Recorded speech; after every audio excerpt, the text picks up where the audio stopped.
Ambassador Park Dae-ho walked into the giant meeting hall of the Galaxy Council. His black shoes made soft sounds on the smooth crystal floor. The huge room was filled with strange alien creatures, sitting in floating chairs and tall metal stands. Some aliens looked like giant bugs with many arms. Others were like living clouds of gas floating in glass boxes. The biggest ones had long necks and scales that shined like gold under the bright lights park. Dae-ho had been coming to these meetings for 3 whole years. Every single time the aliens treated humans like they were stupid children. They would laugh when humans tried to speak. They would roll their many eyes when humans suggested new ideas. They acted like humans were too dumb. To understand anything important today was supposed to be different. Today they were going to talk about trade ships flying through human space. But Park Dae-ho already knew what would happen. The aliens would insult humans again. They would say humans were too primitive. They would treat Earth like it was some backward planet full of cave people. Dr. Kim Soo-jin sat in the watching area above the main floor. She was Park Dae-ho's wife, and also Earth's best scientist who studied alien life forms. She had been writing down every mean thing the aliens said for 3 years. Her notebook was full of their cruel words and broken promises. She knew exactly how much the aliens looked down on humans. The meeting started when Chancellor Vorthak stood up. He was the biggest alien in the room. His body was like a huge lizard covered in golden scales that sparkled when he moved. His voice was deep and scary, like thunder rolling across the sky. When he talked, all the other aliens became quiet and listened. Chancellor Vorthak began speaking about the new trade routes. He said human space was in a good location for alien ships to travel through. But then he started saying terrible things. He said humans were too simple to understand space travel. He said human planets were only good for growing food like some kind of farm. He said real intelligent species should make all the important decisions. The insect alien named Clicks started making clicking sounds with his mouth. This was how his species laughed. He stood up on his 6 thin legs and pointed at Park Dae-ho with one of his forearms. He said humans were like pets that needed to be taken care of by smarter aliens.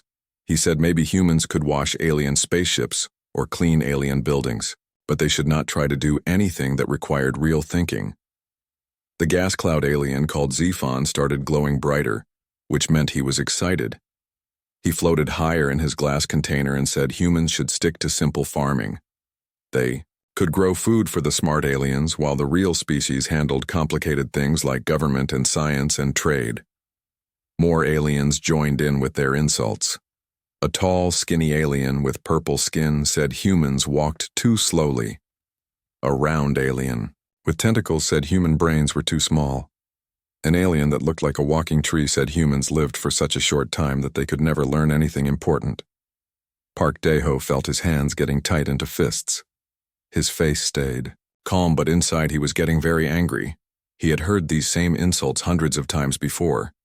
But today felt different. Today the aliens were being even meaner than usual. Dr. Kim Soo-jin watched from above and she could see her husband was reaching his breaking point. She had studied alien behavior for years. She knew they were being extra cruel today because they were planning something big. They wanted to make humans feel so bad that they would accept any deal. The aliens offered. Then Chancellor Vorthak said the words that changed everything. He announced that humans would no longer be allowed to vote on any Galaxy Council decisions. He said human opinions did not matter anymore. He said humans could sit in the meetings and watch, but they could not speak or suggest anything. He said this was because human brains were not developed enough for complex thinking. The Chancellor continued speaking. He said humans should feel lucky that the advanced aliens even let them stay in the galaxy. He said most aliens thought humans should be sent back to their home planet and never allowed to leave. He said the only reason humans were still here was because some aliens felt sorry for such a primitive species. All the aliens in the room started making their laughing sounds. The insect aliens clicked their mouths. The gas aliens glowed brighter. The reptile aliens hissed through their teeth. The machine aliens made beeping noises. It was the loudest and meanest laughter Park Dae-ho had ever heard. Dr. Kim Soo-jin gripped the rail in front of her so hard her knuckles turned white. She had documented every insult. But this was the worst thing the aliens had ever said. They were basically saying humans were not real intelligent life. They were saying humans did not deserve to have any say in their own future park. Daeho stood up very slowly. His movement was so smooth and quiet that it cut through all the alien laughter, like a sharp knife going through soft butter. The huge room became silent as every alien eye and sensor and tentacle turned to look at the human ambassador. When Park Daeho spoke, his voice was calm and steady, but there was something dangerous underneath, like ice covering deep water. He said the words that would change the galaxy forever. He said that starting right now the Terran Federation was leaving the Galaxy Council. He said all friendship between humans and aliens was over. He said all business deals were canceled. He said every alien ship had exactly 72 hours to get out of human space. He said this very slowly so every alien could understand. The room became so quiet you could hear the air moving through the ventilation systems. Chancellor Vorthak opened his mouth to speak, but no words came out. The other aliens looked shocked, like someone had hit them with lightning. Park Daeho continued talking. He said humans had tried to be good friends with the aliens for 3 years. He said humans had shared their knowledge and their inventions and their discoveries. He said humans had helped make alien lives better in many ways, but the aliens had never shown any respect or kindness in return. He said humans were tired of being treated like stupid animals. He said humans were going to build their own civilization without any aliens. He said the galaxy could try to survive without human help and see how well that worked out. Chancellor Vorthak finally found his voice. He said humans could not survive without alien technology and alien protection. He said human space was too small and humans were too weak. He said humans would come crawling back, begging to rejoin the Galaxy Council within 1 year. Park Daeho smiled, but it was not a happy smile. It was the kind of smile that made smart people nervous. He said they would see about that. Then he turned around and walked toward the exit. Dr. Kim Soo-jin stood up in the watching area and followed her husband. Every human in the building started leaving. The aliens watched in shock as every human diplomat, scientist, and worker walked out of the Galaxy Council building. As Park Daeho reached the door, he turned back one last time. He looked at all the aliens who had spent 3 years insulting his species. He said humans had one more thing to tell them. He said the aliens were about to learn what the galaxy was like without human innovation, human efficiency, and human problem-solving. Then he walked out, and the door closed behind him. The age of human alien cooperation was over. The age of human independence was about to begin. Captain Lee Min-ho stood on the bridge of his massive cargo ship, watching thousands of other human vessels fill the space around Nexus Prime. The biggest space station in alien territory was buzzing with activity as humans packed their entire lives into metal containers. His job was to make sure every single human got out of alien space safely and quickly. The Galaxy Council had given humans 72 hours to leave all alien worlds. Captain Lee Min-ho had different plans. He wanted every human out in 48 hours. He did not trust the aliens to keep their word about the time limit. If humans took too long, the aliens might change their minds and try to keep some humans as prisoners or slaves down on Nexus Prime Station. Businessman Choi Woo-bin was running the biggest packing operation anyone had ever seen. His company had been selling human inventions to aliens for 5 years, making both sides very rich. But now everything had to go. The advanced medical machines that could heal any injury. The powerful computers that could solve problems in seconds. The amazing tools that made impossible jobs easy. Alien customers were starting to panic as they watched human workers dismantling everything. A tall blue alien named Vex ran up to Choi Woo-bin, begging him to stay. He said his people would die without the human medical nanobots that cured their genetic disease. Choi Woo-bin just shook his head and kept packing. He said the aliens should have thought about that before insulting humans for 3 years. On the other side of the station, Dr. Yang Hee-ri was packing up her medical research laboratory. She had spent years developing treatments that saved millions of alien lives every month. Her nanobots could repair damaged organs. Her gene therapy could cure inherited diseases. Her surgical techniques could fix problems that aliens thought were impossible to solve. Alien doctors were crying as they watched her pack away machines they did not understand how to build or fix. Dr. Korth, a reptilian surgeon, begged Dr. Yang Hiri to teach him how the nanobots worked. She looked at him sadly and said she had tried to teach alien doctors for years, but they always said human medicine was too primitive for them to learn. Engineer Kim Tae-jun was taking apart the fusion reactors that powered half the space station. These reactors were 3 times more efficient than anything aliens had built before. They provided clean, unlimited energy with no dangerous waste. When the last reactor was loaded onto a human ship, the station started switching to backup power that would only last a few weeks. The alien station manager Zex Prime came running to Kim Tae-jun, offering him huge amounts of money to stay and maintain the reactors. Kim Tae-jun laughed and said aliens had called human engineering childish and simple for years. Now they wanted to pay him to stay and fix their problems. It was too late for that. Admiral Song Ji-won was getting emergency messages from alien military commanders all across the galaxy. Human-trained pilots were walking away from alien fleets. Human tactical advisors were leaving their posts. Human engineers were shutting down the quantum communication networks they had built and maintained. The worst crisis was happening in the Outer Rim, where 3 alien species were fighting a war against space pirates. Human military advisors had been helping the aliens win battle after battle, with clever strategies and new fighting techniques. But now the humans were leaving, and the aliens were losing every fight. Admiral Korath of the Viridian Empire sent a desperate message to Admiral Song Ji-won. He said his fleets were being destroyed without human tactical support. He begged her to leave just a few human officers to help train his soldiers. Admiral Song Ji-won sent back a simple message that said the Viridians should have treated humans with respect when they had the chance. On the farming world of Fredant, Oh Sung-ho was watching alien overseers panic as human agricultural specialists prepared to leave. This planet had been a desert wasteland before humans arrived. Now it produced enough food to feed 17 different alien worlds. The secret was human farming techniques that the aliens had never bothered to learn properly. The alien planetary governor, Klex Moore, came to Oh Sung-ho with tears in his 6 eyes. He said billions of aliens would starve if the human farmers left. Oh Sung-ho pointed to the alien workers who had spent years calling human farming methods primitive and outdated. He said those aliens could try to grow food themselves using their advanced alien knowledge. Dr. Park Yu-jung was the head of interspecies medical research, and she was doing something that terrified every alien doctor in the galaxy. She was deleting all her research from alien computer systems. Her cancer treatments had saved hundreds of millions of alien lives. Her organ regeneration techniques had given new bodies to accident victims.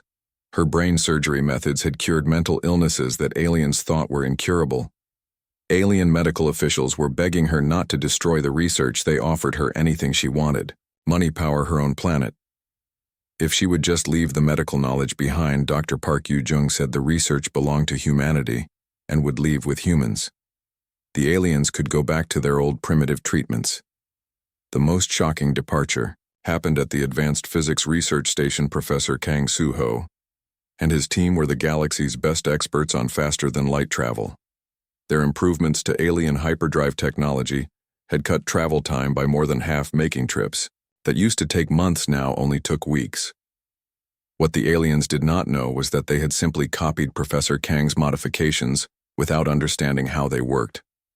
Alien engineers had installed the improvements on thousands of ships, but they had no idea why the improvements made ships go faster. They had just followed human instructions like children, copying homework. As Professor Kang Soo-ho packed up his research equipment, alien engineers realized they were in serious trouble. Without humans to maintain and repair the hyperdrive improvements, their ships would gradually break down. Soon the entire galactic transportation system would collapse back to the old slow speeds. Chief Engineer Vextar of the Galactic Transportation Guild came to Professor Kang Soo-ho, offering him a blank contract. He said the professor could write in any amount of money or any demands he wanted.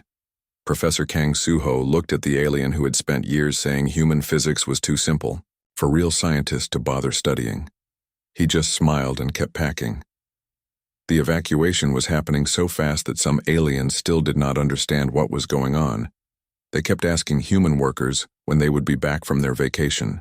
They could not believe that humans were actually leaving forever. Some aliens laughed and said humans would realize their mistake and come back begging within a few days. Captain Lee Min-ho received reports from 47 different worlds where humans were packing up and leaving every human colony. Every human business, every human research station was shutting down. The aliens were about to lose the people who had quietly been making their civilization work better as the last human ships. Prepared to leave alien space, Captain Lee Min-ho sent a message to all human vessels. He said they were not just leaving alien territory, they were going home to build something better, something where humans would be treated with the respect they deserved, something where human innovation could grow without alien interference holding it back. The great human exodus was almost complete, and the galaxy was about to learn what life was like without the species they had called primitive. 3 months had passed since the humans left, and the Galaxy Council meeting hall looked very different now. The confident smiles were gone. The alien representatives looked worried and scared. Some were making nervous clicking sounds. Others were pacing back and forth on their many legs. Chancellor Vorthak sat slumped in his big chair. His golden scales had turned dull and gray. His eyes kept darting around the room like he was afraid of something. The emergency meeting had been called because the galaxy was falling apart. Trade routes were failing. Medical systems were breaking down. Military forces were losing every battle. The aliens were finally learning what life was like without humans, and they did not like it at all. Trade Minister Kex Thule stood up on his 8 spider legs. His multiple arms were shaking as he held up a data pad. The numbers on the screen made every alien in the room gasp in horror. He said galactic trade had dropped by almost half in just 3 months.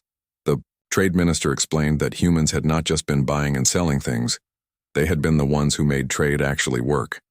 Human logistics experts had figured out the best shipping routes. Human efficiency experts had reduced waste and saved money. Human negotiators had solved disputes between different species. Without humans, everything was chaos. Alien merchants were getting lost, trying to find their destinations. Cargo ships were breaking down because no one knew how to maintain. The human-designed engines trade disputes were turning into wars because no one could mediate like humans did. Medical Administrator Zephyria floated in her biopod glowing with distress signals. Her translucent body was pulsing with colors that meant extreme worry. She said the galaxy was facing the biggest medical crisis in recorded history. Before humans left, they had been preventing about 2 billion deaths every year across all alien species. Human doctors had trained alien physicians. Human medical technology had cured diseases that aliens thought were impossible to treat. Human research had developed medicines that saved lives every single day. Now alien hospitals were overflowing with patients they could not help. Diseases that had been easily controlled were spreading like wildfire across entire planets. 3 different alien species were facing extinction because human medicine was no longer available to treat their genetic disorders. The Viridian Plague had already killed millions of insect aliens because human nanobots were no longer there to stop it. The Nethak syndrome was causing gas aliens to lose their ability to maintain their physical form. The Carathian bone disease was making warrior aliens too weak to even stand up. Zephyria said alien doctors were trying to recreate human medical techniques, but they were failing badly. They had watched humans work for years, but they had never bothered to learn the science behind human medicine. They had just assumed it was too simple for advanced aliens to need to understand. Fleet Admiral Korath stood up slowly. His massive warrior body was covered in bandages from recent battle wounds. His proud military bearing was gone, replaced by the defeated posture of a soldier who had lost too many fights. He said the military situation was even worse than the medical crisis. Human tactical knowledge had been the foundation of alien military success for years. Human officers had trained alien soldiers. Human strategies had won battles that should have been impossible. Human technology had made alien weapons and defenses much more effective. Without human military advisors, alien fleets were being destroyed by enemies they used to defeat easily. The space pirates in the Outer Rim had gone from running away to attacking major alien colonies. The border conflicts that had been stable for years were now turning into full-scale wars. Admiral Korath admitted something that shocked every alien. In the room, he said alien military officers had been promoted based on their ability to follow human advice, rather than their own strategic thinking. when the humans left, the alien military lost its brain and became just a body stumbling around in the dark. The technology report was the most terrifying of all. Chief Engineer Vex Mar rolled into the center of the room on his mechanical legs. His robot body was sparking and smoking because he could not repair it properly without human maintenance techniques.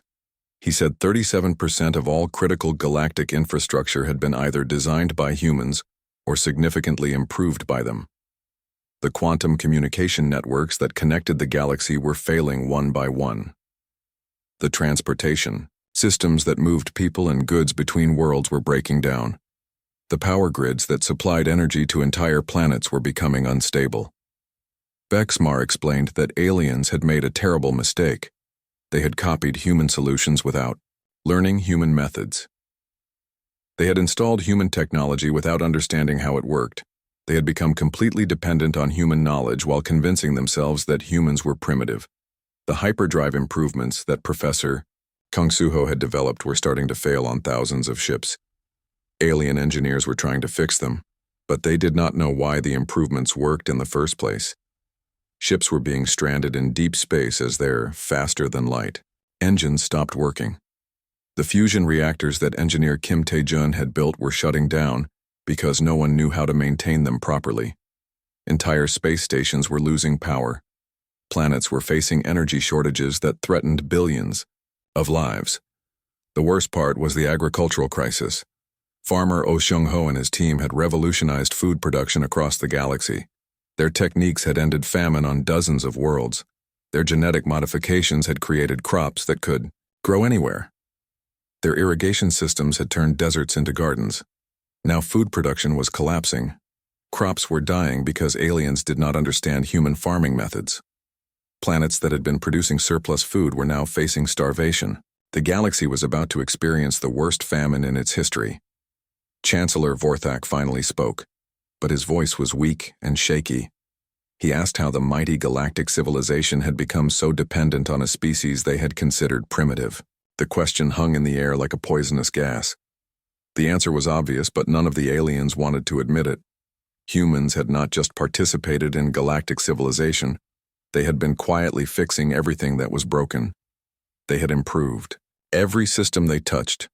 They had solved problems that aliens could not even identify. They had done all of this while being insulted and dismissed as inferior. Trade Minister Kex Thule suggested sending emergency delegations to human space to beg for help. Medical administrator Zephyria agreed, saying they needed human doctors back immediately. Fleet Admiral Korath said they should offer humans anything they wanted to return, but Chief Engineer Vex Mar had tried to contact human space many times. All communication requests were being ignored. Human border patrols were turning away alien ships without even listening to their messages. It was as if humanity had vanished from the galaxy entirely. Chancellor Vorthak made a decision that would have been unthinkable 4 months earlier. He ordered the Galaxy Council to prepare a formal apology to humanity. They would admit they had been wrong. They would beg humans to return. They would offer humans equal status in the galactic government. But even as he gave the order, Chancellor Vorthak wondered if it was already too late. The galaxy was collapsing without human help, and humans seemed to have no interest in saving their former tormentors.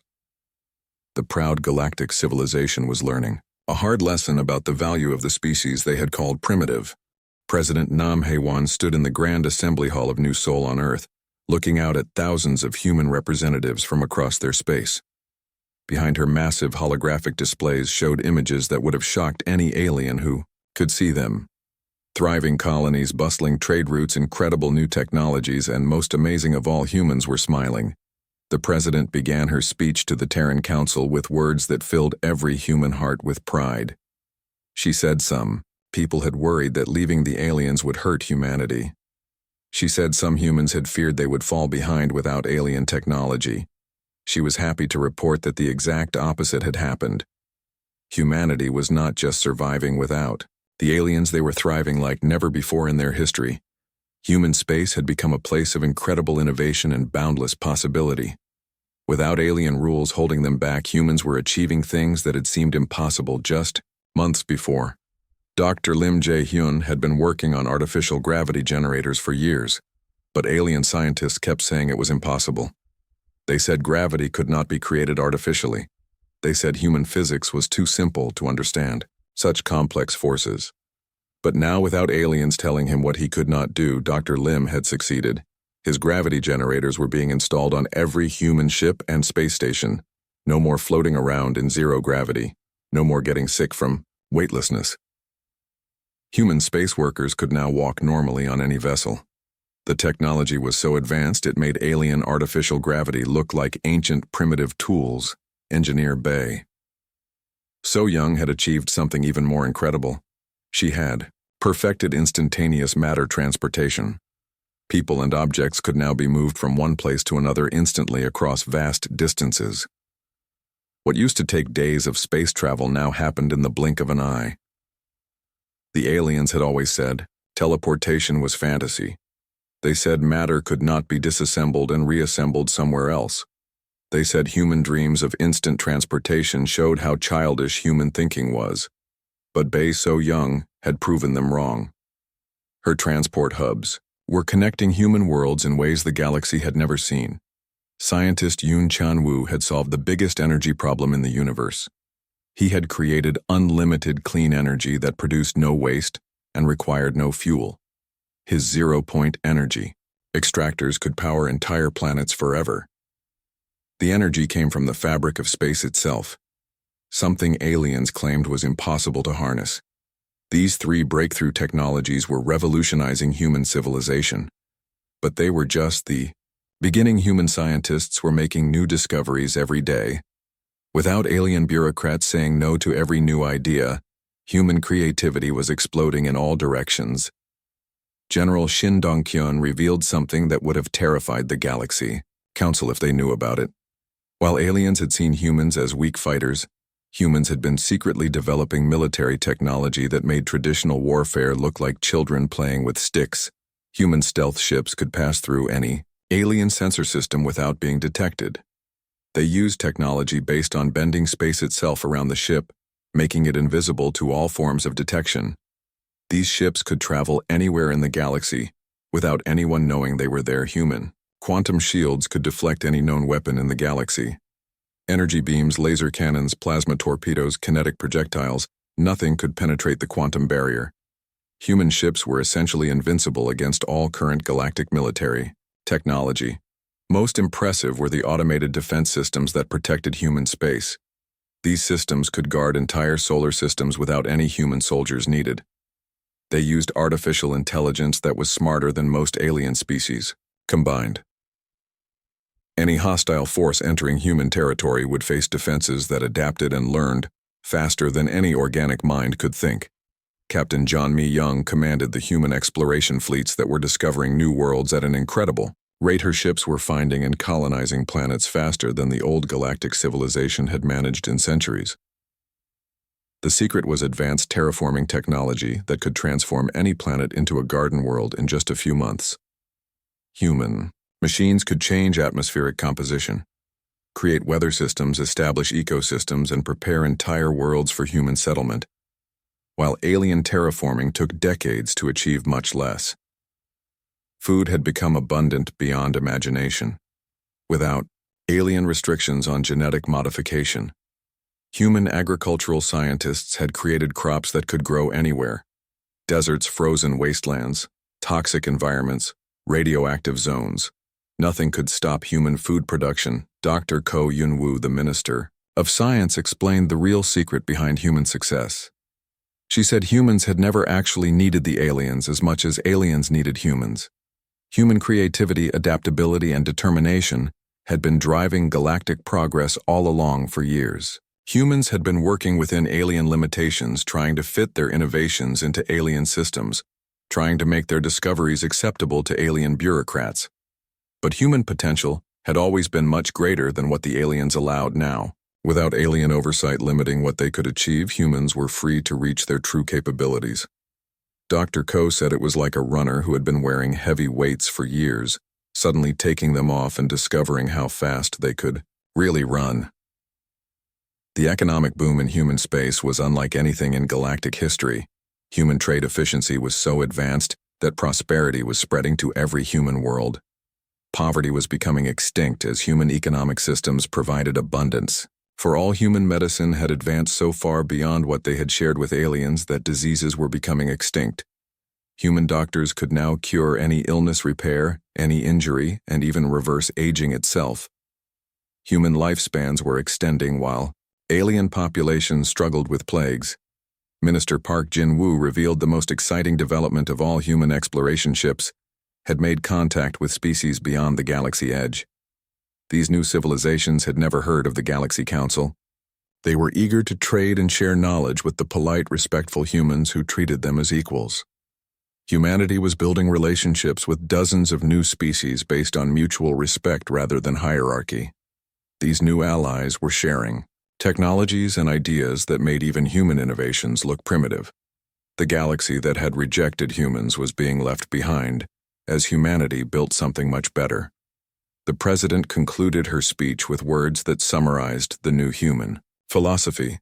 She said humans had spent too much time trying to fit into the alien galaxy, when they should have been building their own human civilization, was now expanding beyond anything the old galaxy had ever achieved. As the assembly cheered, President Nam Hai-wan looked at the displays showing human space. Human colonies stretched across hundreds of star systems. Human trade routes connected thousands of worlds. Human exploration fleets were venturing into unknown regions of the universe. The species that aliens had called primitive was proving to be the most advanced civilization the universe had ever seen. And they were just getting started. 2 years had passed since humanity severed all ties with the Galaxy Council, and the galactic civilization was dying. The once mighty council chamber was now half empty. Many species had either gone extinct or fallen into barbarism without human support. The remaining alien representatives looked like survivors of a great disaster. Chancellor Vorthak was gone. The golden-scaled reptilian leader had been overthrown when the Viridian plague swept through 17 star systems, killing billions. The plague was something human medicine could have stopped in days. But without human doctors, it became an unstoppable catastrophe that destroyed entire worlds. The new leader was a humble creature named Korth Al, who had once been just a minor administrator. He looked around the dying council chamber with deep sadness in his 6 eyes. Half the seats were empty because those species no longer existed.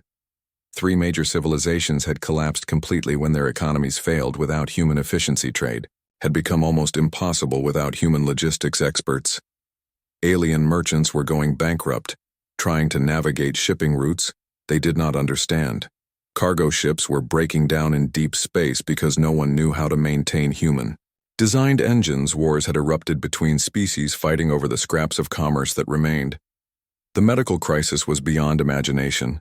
Alien hospitals had become death houses where patients went to die instead of places to get healed. The sophisticated treatments that human doctors had developed were impossible for alien physicians to recreate.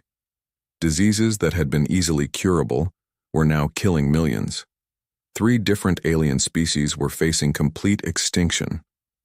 The Viridians were dying from their plague. The Nethaks were losing their ability to maintain physical form. The Carathians were becoming too weak to reproduce.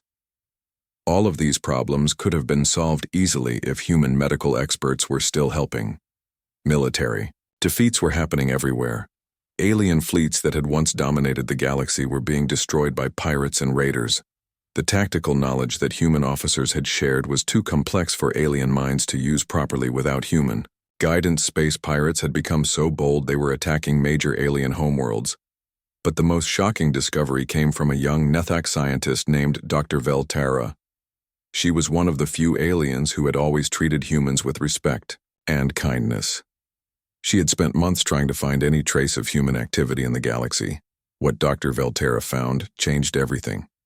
She detected quantum signatures that showed human space had not just survived, but had grown enormously. The territory that humans controlled had tripled in size. New colonies, massive space stations, and technological marvels that made alien science look primitive were scattered across hundreds of star systems. Long-range sensors revealed the impossible human exploration. Ships were venturing beyond the galaxy edge, making contact with alien species that the Galaxy Council had never even known existed. Humanity was building their own galactic community with civilizations from other parts of the universe. The final shock came when alien intelligence agents discovered that dozens of species from the old Galaxy Council were secretly defecting to join humanity. These species were abandoning the failing galactic civilization to become part of humanity's new empire, built on equality and mutual respect. Chancellor Korthal realized that the Galaxy Council was not just losing its influence, it was becoming completely irrelevant.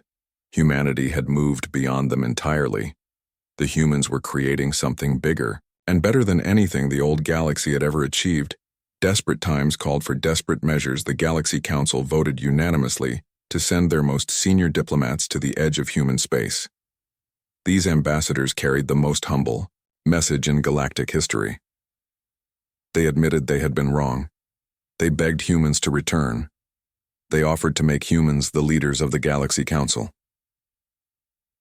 The human response came from Ambassador Park Dae-ho, the same man who had walked out of the Galaxy Council chamber 2 years earlier. His message was broadcast simultaneously to every alien world in the galaxy, ensuring that no one could miss or ignore what humanity had to say. Park Dae-ho spoke calmly and clearly, but his words hit the alien civilizations like a meteor impact. He said the Terran Federation appreciated the Galaxy Council's change of heart, but humans were no longer interested in joining their dying civilization. He explained that humanity had spent 2 years building something much better than what the aliens offered humans, had created a galactic community based on respect, cooperation, and mutual benefit. Any species that wanted to join this new civilization was welcome, but only if they could treat all intelligent life as equals.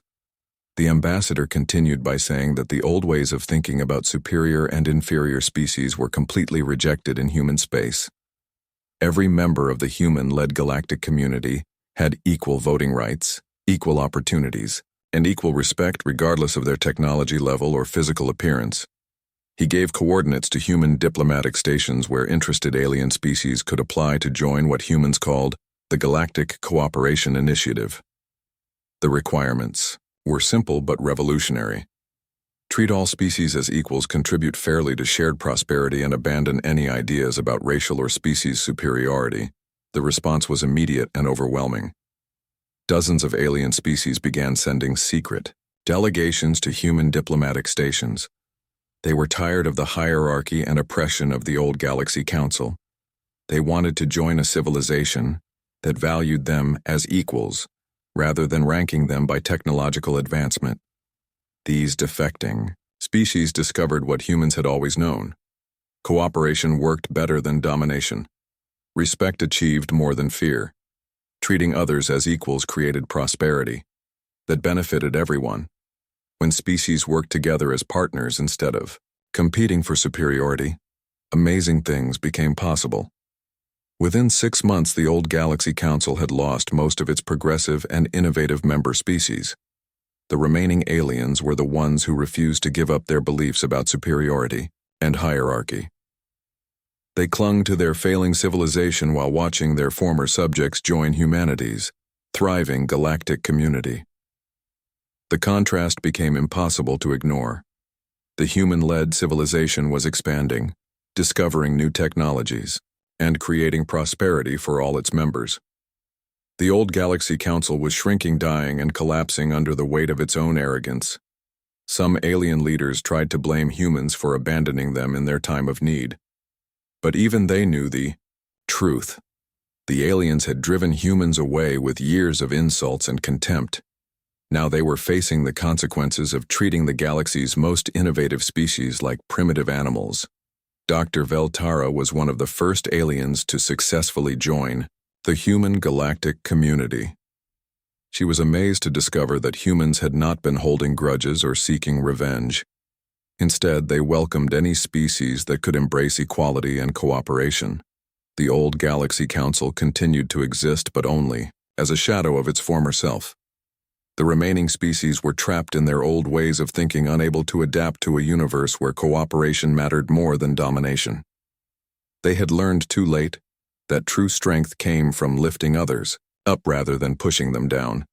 Ambassador Park Dae-ho ended his historic message with words that became famous across the universe. He said the galaxy had taught humanity an important lesson. Sometimes the best way to change a broken system was not to fix it, but to build something better and let others choose which one they preferred. Humanity had done exactly that. They had built a civilization so much better than the old galaxy that species were abandoning their former masters to join. The humans, the teachers, had become the students, and the primitive species had shown the advanced civilizations what true progress really meant.